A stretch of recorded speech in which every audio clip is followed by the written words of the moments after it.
नमस्कार दोस्तों आज अपन बात करते हैं कि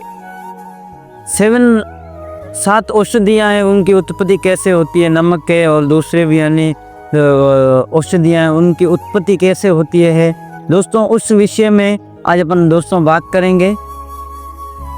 पद्म पुराण की एक कथा है, वो आपको मैं श्रवण करा रहा हूँ, कैसे उत्पत्ति होती है औषधियों की।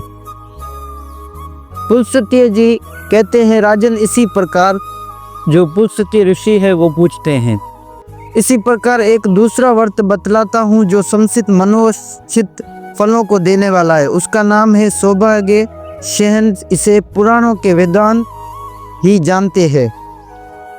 पूर्व काल में जब भूलोक, भवलोक, सवलोक और तथा मैलोक तथा संपूर्ण लोक दुग्ध हो गए, तब समसित प्राणियों का सौभाग्य एकत्रित होकर वैकुंठ में जा भगवान श्री विष्णु के वक्षस्थल में स्थित हो गया।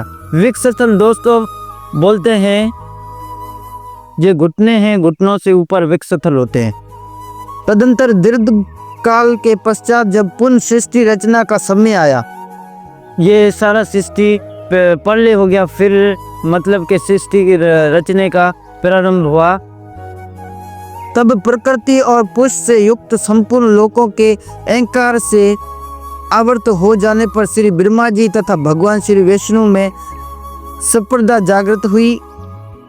उस समय एक पीले रंग की भयंकर अग्नि ज्वाला प्रकट हुई। दोनों में मतलब अहंकार करने लगे, तब एक पीले रंग की ज्वाला है वो प्रकट होने लगी। उससे भगवान का वक्षस्थल तप उठा। जो भगवान का वक्षस्थल है वो बहुत तपा, मतलब के गर्म हुआ, जिससे वह सौभाग्य पुंज वहां से गलित हो गया। श्री विष्णु के वक्षस्थल का वह सौभाग्य सब अभी रस रूप होकर धरती पर गिरने नहीं पाया था। उसका जो है ना, मतलब के रस में वो हो गया, रस में तब्दील हो गया, लिक्विड बोलते हैं उसमें, मतलब के तब्दील हो गया, पानी हो गया। ब्रह्मा जी के बुद्धिमान पुत्र दक्ष ने उसे आकाश में ही रोक कर पी लिया। वो जो लिक्विड था, पानी था, उसे रस्सा, जो ब्रह्मा जी का पुत्र है, माता पार्वती के जो पिता है दक्ष राजा, उसने ऊपर आसमान में ही उसको पी लिया था। दक्ष के पीते ही वह अद्भुत रूप और लावण्य प्रदान करने वाला सिद्ध हुआ। प्रजापति दक्ष का बल और तेज बहुत बढ़ गया। वो ऐसा लिक्विड था कि उससे राजा दक्ष है, उसमें बहुत बल आ गया, बहुत शक्ति आ गई, तेज मतलब के होने लगा राजा दक्ष में। उनके पीने से बचा हुआ जो अंश पृथ्वी पर गिर पड़ा। जो पी रहे थे उससे कुछ जो छींटे वगैरह वो नीचे पृथ्वी पे गिरे थे। वह 8 भागों में बट गया। वो जो लिक्विड जो नीचे पृथ्वी पर छींटे गिरे थे, उनसे मतलब के 8 भागों, मतलब 8 उनके जो ऐसे हो गए थे। उनमें से 7 भागों से 7 सौभाग्यदायिनी औषधियाँ उत्पन्न हुई। उनमें से 7 जो भाग थे, उनमें 7 जो मतलब के जैसे थे, उनसे औषधियाँ उत्पन्न हुई।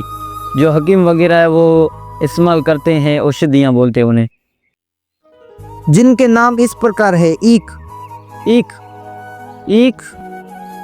तरुराज, निष्पाव, राजधान्य, शाली या अगहनी, गोखीर वगैरह होते हैं, उनसे गोखीर होती है। खीर, जिरक, कुसुम्ब और कुसुम अथवा नमक।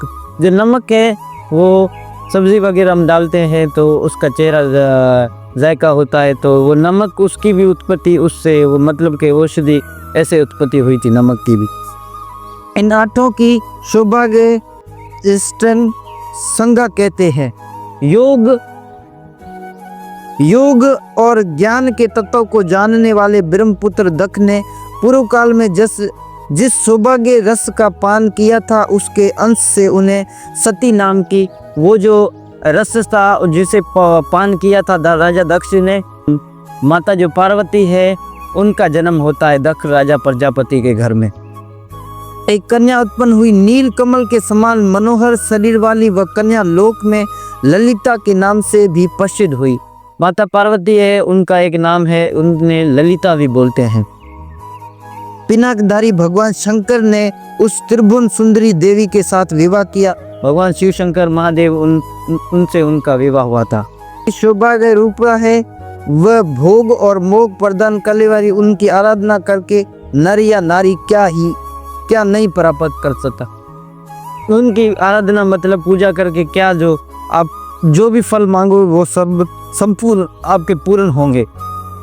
और दोस्तों ये हमारा YouTube का चैनल है, इसे लाइक सब्सक्राइब कमेंट और शेयर करते रहना। और दोस्तों आप अगर कोई धर्म के बारे में सवाल वगैरह हो तो कमेंट करना, आपकी समस्या के हल के लिए आपके लिए नई वीडियो बना लेंगे। तब तक अपना और अपने प्यारों का ख्याल रखिएगा। बहुत बहुत धन्यवाद।